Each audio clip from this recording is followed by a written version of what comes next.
Yo mga tol, nasa shop na pala ako ngayon. Galing ako ng munisipyo kanina nagre-renew ako ng business permit dito sa shop. Kaso hindi pa tayo hindi pa tayo nakapag-review. Ano yung mga requirements ng shop. Yan. Pagkain natin ngayon. Isang hotdog, saka isang longganisa. Isang rice lang ako. One rice lang. Diet.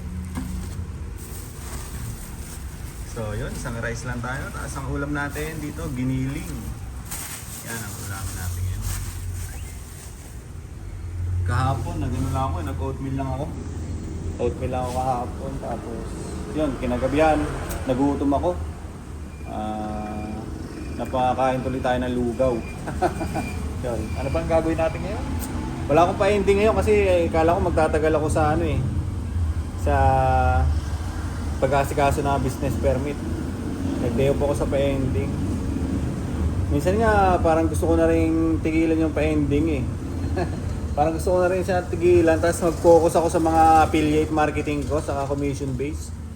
Babawas ako ng isang hassle kasi sa ending talagang kailangan ko siyang ialok ng ialok, kailangan ko siyang bigyan ng oras.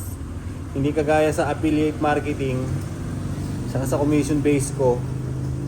Ano lang ako, promote lang ako ng promote. Pag may nagki-click na link, yun, pwede kang kumita. 'Di ba? Ganun yung kagandahan sa affiliate marketing. Bahala na, napapaisip din ako Gusto kong bawasan kasi yung mga hassle ko. Yun nga, yung ending yung gusto kong ibitawan minsan naman kasi napupuno naman, kumikita naman ako. Minsan abono, ganun. Parang nagpapalit-palitan lang siya. Tapos itong vlog, itong pagdo-document ko sa YouTube channel, hindi ko siya masyado nakasikaso. Gawa nga ng nakapokus ako dun sa sa pa-ending. So, itong vlogging natin, hindi natin siya masyado napopokusan. Kasi nga parang gusto ko mag-focus dito ngayong taon dito sa vlogging natin. Kasi yun nga, para mapamonetize din natin to siya. Ganun kasi yung gusto kong setup sa buhay ko. Yung parang affiliate marketing, di ba? Minsan mo lang siyang ilalapag dyan, minsan mo lang siya ilapag mo ng ilapag. Tapos naka siya doon. Naka-steady na siya. Pag may bumili doon sa link mo na yon, magkakaroon ka ng commission. So, ganun yung gusto kong setup sa buhay ko, katulad ng YouTube channel. Lapag ka lang ng lapag dyan, video ka lang ng video, upload ka lang ng upload. Kahit na yung pinakalumang upload mo, basta nakamonetize ka at may nanood doon, may naligaw, may nag-click, pwede ka pa rin mapasukan na revenue, di ba? So, yung lahat ng ginawa mo na maraming video dyan, kahit ano dyan, pag may nanood ay pwede magpasok ng revenue. Ganun yung gusto kong setup kasi sa buhay ko. Yung ending kasi parang trabaho siya na kailangan araw-araw ko rin siya ialok, araw-araw ako magpataya, araw-araw ko lahat. Ito, parang trabaho din, araw-araw ka rin mag-upload, di ba? Araw-araw ka rin mag-upload pero hindi ka pressure. Kaso dito wala namang kita, hindi mo rin sigurado yung kita.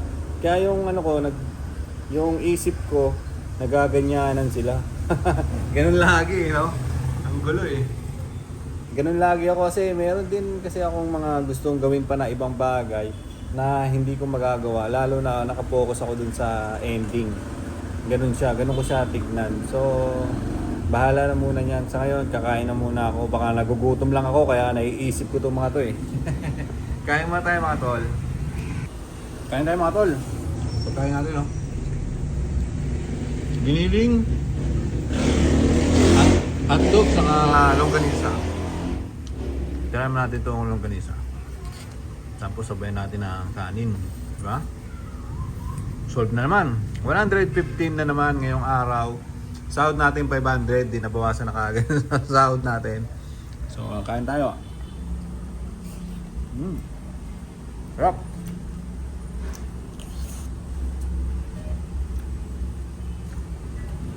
Ano?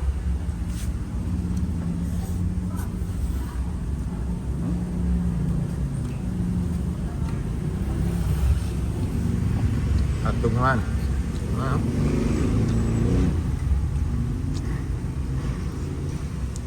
Ako sa buhay ko, mas gusto ko yung marami akong choices na ulam eh. Kasi 115 siya, di ba? 115, hindi na siya mabigat para sa akin.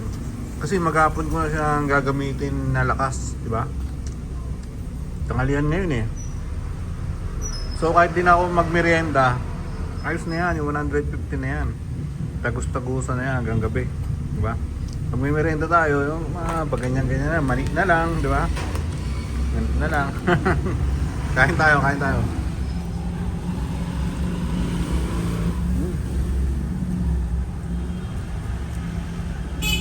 Sarap.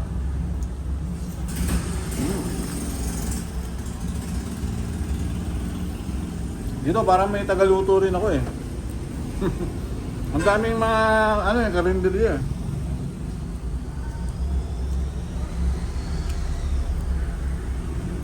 Hindi ka na maghuhugas. Hindi ka na maghuhugas kasi bibigyan ka nila na disposable na kutsara, disposable na plates, di ba? Tapon mo na pagkatapos ng kumain. Ayos na ayos ang buhay. Napakasarap dito sa Pilipinas.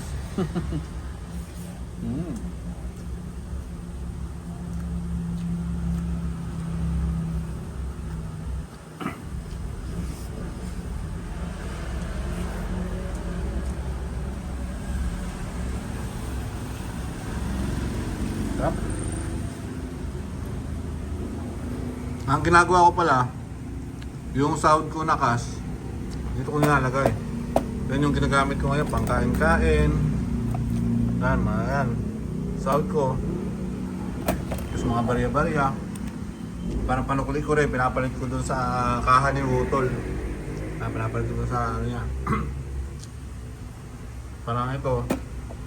Ito yung budget ko sa sarili ko kada buwan. So kailangan, ano natin yan, di ba? Mapagsakto. Kailangan mapagsakto natin yan. Tapos yung mga ginagawa kong hassle, yung mga commission based ko, nasa ano lahat yun, nasa e-wallet. Yun naman yung pinambabayad ko sa kuryente, tubig. Yun yung pinambabayad ko. Kasi yung sa bahay, halos may naitatabi naman ako eh, para sa bahay. 10,000 lang naman yung sa bahay eh. 10,000 buwan-buwan.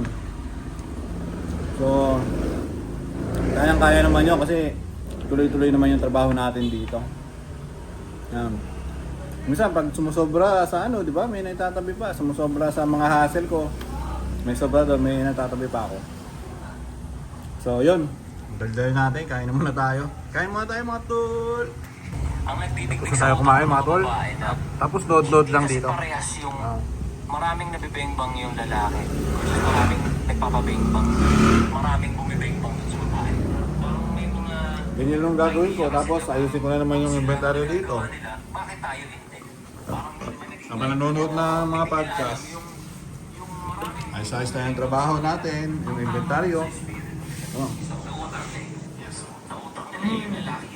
So, di ba yung babae kasi pag nagpabeng? yun mga tol, hanggang ngayon pinag-iisipan ko pa rin kung kung tutuloy-tuloy pa ako magpataya ng ending o tutuloy-tuloy ko na lang yung mga ibang hassle natin na mga commission based. Yan. Unang-una kasi may trabaho din naman tayo dito eh. So, yun, may trabaho tayo. Kumikita tayo ng 500 per day. So, hindi na rin masama yun, siyempre. Kung meron naman tayong mga side hustle na iba. Yung pagpapataya kasi ng ending, parang pakiramdam ko minsan na-overload ako eh. Yung parang nakakapagod ba? Yung gano'n. Yung pakiramdam na nakakapagod. Kasi pag naging admin talaga kayo, ang hirap eh. Mahirap kasi iaalok mo yung card mo. Iaalok mo yung card mo hanggang sa mapuno mo. Tapos pag napuno mo, doon ka palang kikita. 100 slot yun eh, 100 na number. So kailangan mapapuno mo yun siya. Kung hindi mo yun siya mapapapuno, wala, mag-aabono ka talaga. Parang mas gusto ko pagpukusan yung mga bagay na puro papasok na lang. Kung hindi man tuloy-tuloy yung pasok, at least meron, di ba? At least puro papasok lang. Hindi kasi katulad ng ending, may araw na mag-aabono ka, di ba? May araw na hindi ka kikita, mag-aabono ka, mapapagod ka. Yun nga, araw-araw mo nga siya pwedeng gawin. Araw-araw ka rin pwedeng kumita. Pero may araw na talagang hindi ka rin kikita. Ganon siya naglalaro. So parang nade-drain ako, hindi pa nga rin ako nagpapataya ngayon. Ngayong araw wala akong ending. Bukas din wala rin ulit. Sa Miyerkules na lang PBA game. Yan. PBA game kasi semi-finals na. So marami rin ako mga bettors na magagalit na yan pag hindi ako nagpataya sa mga araw na yon. Ganon. Kasi yun yung inaabangan nila PBA eh. Kaya tayo ay magpapataya nun sa araw na yon. So ewan ko ba, pinag-iisipan ko pa maigi. Di ba, nababanggit ko naman lagi na gusto ko rin mag-focus dito sa vlogging natin. Kahit pag ganito lang, ang mahalaga lang sa akin, ma-upload ko lang yung ginagawa ko, may document ko lang yung mga ginagawa ko sa buhay. So, yun, kaya pinag-iisipan ko pa ng matindi talaga ngayon. Pinag-iisipan pa natin. Kayo ba mga tol, kung napapanood nyo yung video natin na to, ano ba sa tingin nyo? Kaya magandang natin, di ba? Ano ba sa tingin nyo magandang gagawin natin? Sa ending kasi kailangan talaga nandiyan yung oras ko eh. Nandiyan yung focus ko. Hindi kagaya na itong vlogging, di ba? Parang ipapalit ko yung oras ko ng pagpapataya ng ending dito sa oras ko sa vlogging. Hindi kagaya na ito sa vlogging, mag-shoot lang ako na mag-shoot dyan, mag-edit ako, i-upload ko, ayun na siya, di ba? Tapos na.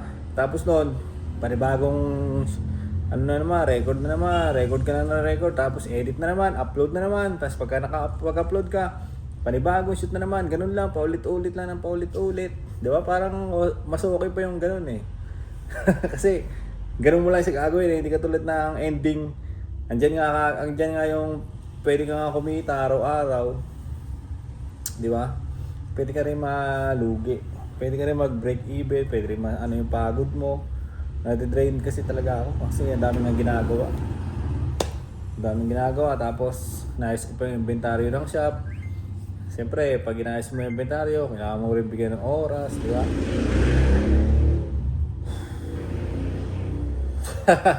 Napapabugtong hininga tuloy tayo. Ay, pero yun, tuloy pa rin na laban ng buhay. Di ba? Marami tayong bayarin ngayon. Inaano ko lang kasi, gawa nga na marami akong bayarin. Inaano ko lang yung mga bagay na hindi dapat maglalabas ng pera sa atin. Di ba? Parang ganun. Iniisip ko yung mga bagay na tatanggalin. Yung kumukuha sa atin ng kakaunting pondo. Yung mga pangkapital natin dyan na nakapaikot. Yun, ganun kasi yung sa ending eh. Sa ending talaga may lugi pag di mo na manage na maayos.